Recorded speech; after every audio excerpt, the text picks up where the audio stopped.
Assalamualaikum warahmatullahi wabarakatuh. Perkenalkan, nama saya Yudi Dwijayani dengan NPM 101230029.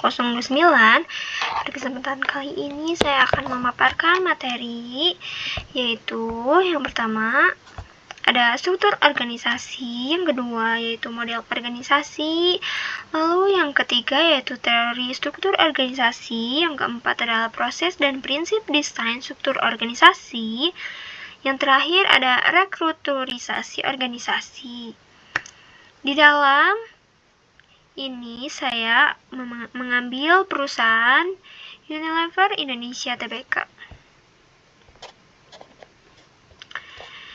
Struktur organisasi. Jadi, di presentasi ini membahas struktur organisasi Unilever, termasuk model yang digunakan, teori yang mendasari, proses desain, serta prinsip dan studi kasus rekruturisasinya. Yaitu memahami struktur organisasi penting agar perusahaan dapat mencapai tujuannya secara efektif dan efisien. Di sini ada model struktur organisasi di Unilever, yaitu ada struktur matriks kompleks.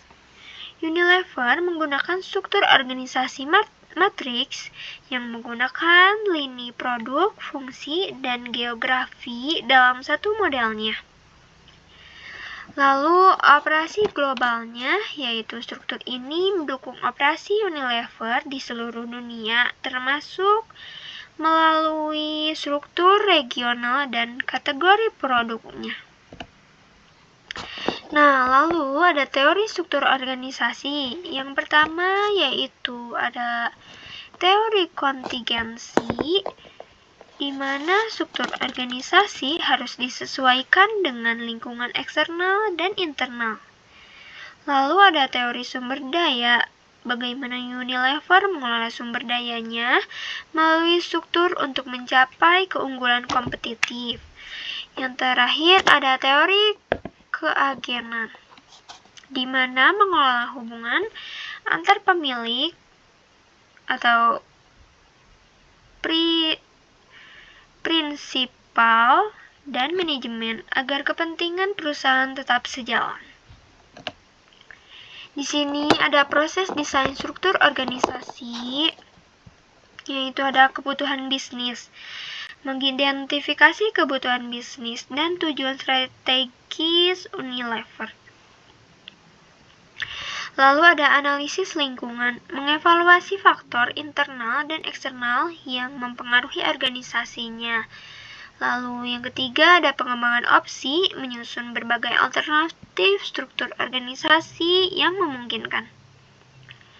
Lalu ada evaluasi dan pemilihan, memilih struktur terbaik berdasarkan efektivitas dan efisiensi bekerjanya.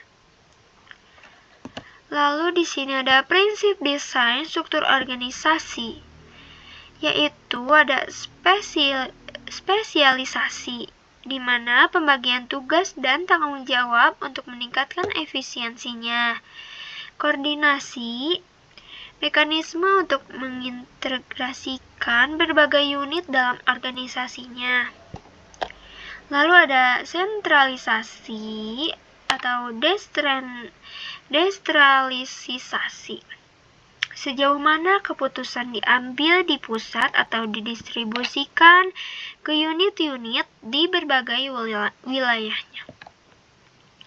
Di sini ada departemensialisasi di Unilever.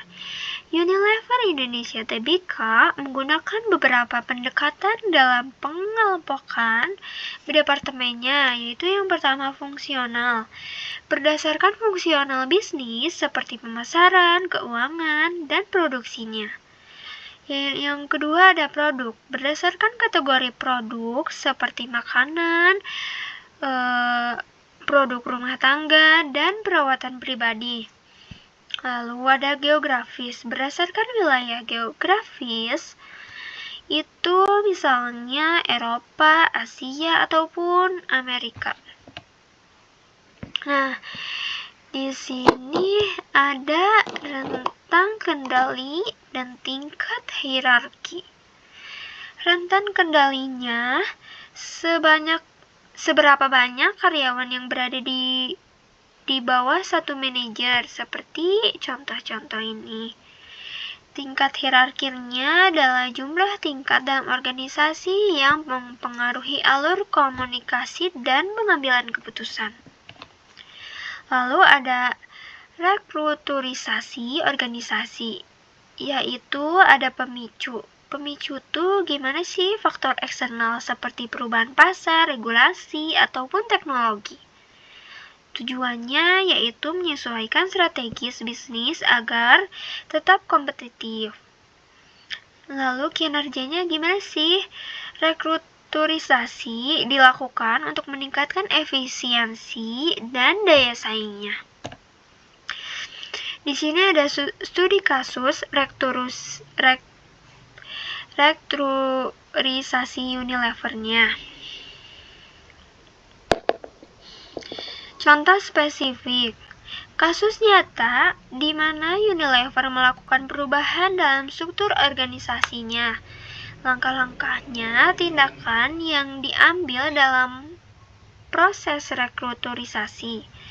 Hasilnya yaitu dampak dari rekruturisasi seperti peningkatan laba dan efisiensinya. Kesimpulannya yaitu adalah struktur organisasi adalah alat strategis yang harus terus beradaptasi dengan lingkungan bisnis yang dinamis. Unilever melakukan rekruturisasi dan penyesuaian secara berkala agar tetap kompetitif dan mencapai tujuan perusahaannya. Mungkin cukup sekian dari saya. Mohon maaf bila ada kekurangan. Wabillahi taufiq wal hidayah. Wassalamualaikum warahmatullahi wabarakatuh.